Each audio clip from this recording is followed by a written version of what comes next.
আমার ছোট্ট বন্ধুরা, আশা করি তোমরা সকলেই খুব ভালো আছো। প্রথমেই বলি যে যদি আমার চ্যানেলটি ভালো লাগে থাকে তাহলে তোমরা অবশ্যই চ্যানেলটিকে লাইক ও সাবস্ক্রাইব করবে এবং আমার সমস্ত ভিডিওগুলো তোমরা দেখতে পাবে। তো প্রথমেই আজকে যে এখানে আসছি আমি একটা নতুন জিনিস ইংরেজিতে, যা আমার বইয়ের প্রথম দিকেই আসে। কি জিনিসটি? Rewrite the passage below using the capital letters correctly. অর্থাৎ ক্যাপিটাল লেটারকে ব্যবহার করে এই যে নিচে দুটো প্যাসেজ দেওয়া হয়েছে, ছোট্ট ছোট্ট দুটো প্যাসেজ, সেই প্যাসেজগুলোকে সুন্দর করে লেখা।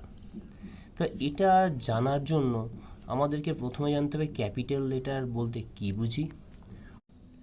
আমাদের টোটাল লেটার্স হচ্ছে 26টা, এ থেকে জেড পর্যন্ত।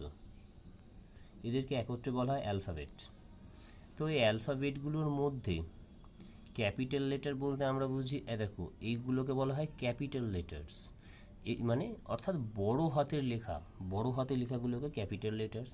এখানে দেখো কিছু লেটার্স রেড কালারে আছে, আবার কিছু লেটার্স আছে ব্ল্যাক কালারের।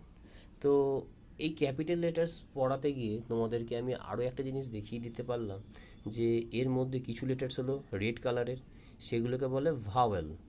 কে কে ভাওয়েল? না দেখো এখানে দেখতে পাচ্ছি এ, ই, আই, ও, ইউ। আর বাদ বাকি সমস্ত লেটার হচ্ছে ব্ল্যাক কালারের। এগুলোকে বলা হয় এক কথায় কনসোনেন্ট। অর্থাৎ টোটাল 26টার মধ্যে আমরা দেখতে পাচ্ছি কি 5টা হচ্ছে ভাওয়েল, আর তাহলে বাকি থাকলো কটা? 21টা। 21টা হলো কনসোনেন্ট। তাহলে এই লেটার যে বড় হাতের লেখা, আমরা সোজা বাংলায় যেটাকে বলি, আমাদের মারা আমাদেরকে যেটা ছোটোবেলায় শেখায় যে বড় হাতের লেখা, সেই বড় হাতের লেখাটাকে বলা হয় ইংরেজি ভাষায় ক্যাপিটাল লেটার্স। আরেকটা কথা আমাদের মারা বলে থাকেন কি না, স্মল লেটার্স বা ছোট হাতের লেখা। দেখো এদিকে আসছি স্মল লেটার্স, ঠিক একইভাবে এগুলো হচ্ছে আমাদের স্মল লেটার্স। দেখতে পাচ্ছ তোমরা?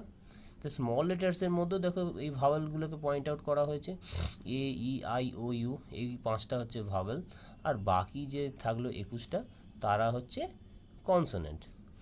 এত দূর আমরা জানতে পারলাম। তাহলে ক্যাপিটাল লেটার্স কি? ক্যাপিটাল লেটার্স মানে হলো বড় হাতের লেখা। ঠিক আছে? আমরা এরপর আমরা চলে আসছি আবার একটা অংশে যেখানে দেওয়া আছে ইউজ অফ ক্যাপিটাল লেটার্স। অর্থাৎ আমরা বড় হাতের লেখা বা বড় হাতের অক্ষরগুলো কোথায় কোথায় ব্যবহার করব। তো প্রথমটা বলছে, একের দাগে বলছে ইন কেস অফ আই, যেখানে আই মানে আমি, আমি কথাটা বোঝাবে, সেখানে হবে সবসময় ক্যাপিটাল লেটার্স। 2 নম্বরে বলছে at the beginning of a sentence. অর্থাৎ কোনো একটা সেন্টেন্স হয়তো শুরু হলো, সেই সেন্টেন্সটা শুরু হওয়ার সময় যে অক্ষর বা যে শব্দটা দিয়ে শুরু হচ্ছে, সেই শব্দটার যে প্রথম অক্ষর সেটা হবে বড় হাতের। এরপর আসছে নাম্বার থ্রি 3 নম্বর পয়েন্টে বলছে in case of names of people, মানে কোনো মানুষের নাম, যেমন রাম, শ্যাম, রামু, রাজা ইত্যাদি, কোনো ব্যক্তির নাম বা কোনো লোকের নাম। প্লেস, প্লেস মানে বলছে কোনো জায়গার নাম, কোনো জায়গার নাম মানে বললো দিল্লি, বর্ধমান, আচ্ছা তারপর বললো, দেখা গেল হয়তো বললো আগ্রা, এইরকম কোনো জায়গার নাম। অথবা বলল ভিলেজ মানে কোনো গ্রামের নাম, কান্ট্রি কোনো দেশের নাম, রিভার মানে হচ্ছে কোনো নদীর নাম, মাউন্টেন মানে কোনো পর্বতের নাম। আর কি ডেজ অফ দ্য উইক মানে আমাদের 7টা যে দিন আছে, সানডে মনডে করে যে 7টা দিন আছে, সেই 7টা দিনের নাম যদি থাকে। এছাড়াও আরও অনেক এরকম আছে, তা তোমরা আপাতত এটুকুই জেনে রাখো, এইগুলো থাকলে সাধারণত ক্যাপিটাল লেটার্স হবে। এইগুলোতেই হবে শুধু এরকম কোনো কথা নয়, আরও বিভিন্ন কিছু নাম আছে, সেই নামগুলো থাকলে সেখানে ওই নামের যে প্রথম অক্ষরটা, সেই নামের প্রথম অক্ষরটা বড় হাতের হবে, অর্থাৎ ক্যাপিটাল লেটার্স হবে। I was born in March. Stop. My dad was born in April. My mom was born in May. এর পরেরটা, today is Sunday, dad and I will go to a football game, I will wear my red new hat. তাহলে তোমরা দেখতে পাচ্ছ এই যে প্যাসেজটা হলো, প্যাসেজটার মধ্যে I was born in March, এখানে আই কী কারণে বড় হাতের হলো, আই মানে আমি, তাই সেই কারণে আই এখানে বড় হাতের হলো, অর্থাৎ ক্যাপিটাল লেটার হলো। এরপর হচ্ছে মার্চ, MARCH, মার্চ, মার্চ হচ্ছে কিসের নাম, একটা মাসের নাম, সেই কারণে এখানে মার্চটা বড় হাতের হলো।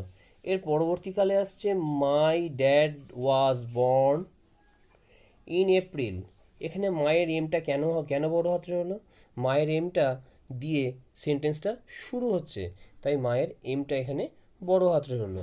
আর এপ্রিল হলো একটা মাসের নাম, তাই এপ্রিলের এটা বড় হাতের হলো। ঠিক এর পরের সেন্টেন্সটাতে আবার আসছি, মাই মম ওয়াজ বর্ন ইন মে, এখানে আমরা দেখতে পাচ্ছি মায়ের এমটা বড় হাতের অর্থাৎ ক্যাপিটাল লেটার হয়েছে, কারণ মায়ের এমটা দিয়ে সেন্টেন্সটা শুরু হয়েছে।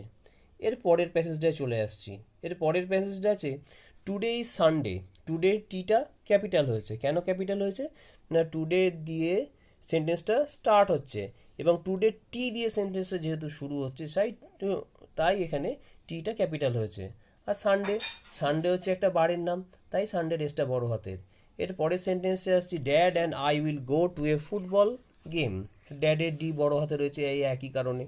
এর পরবর্তীকালে আসছি আইটা বড় হাতে রয়েছে কেন না আই মানে আমি যখনই বোঝাবে, অর্থাৎ আই মানে যে আমরা জানি আমি যখনই বোঝাতে আই ব্যবহার করা হবে সেখানেই আইটা বড় হাতের হবে।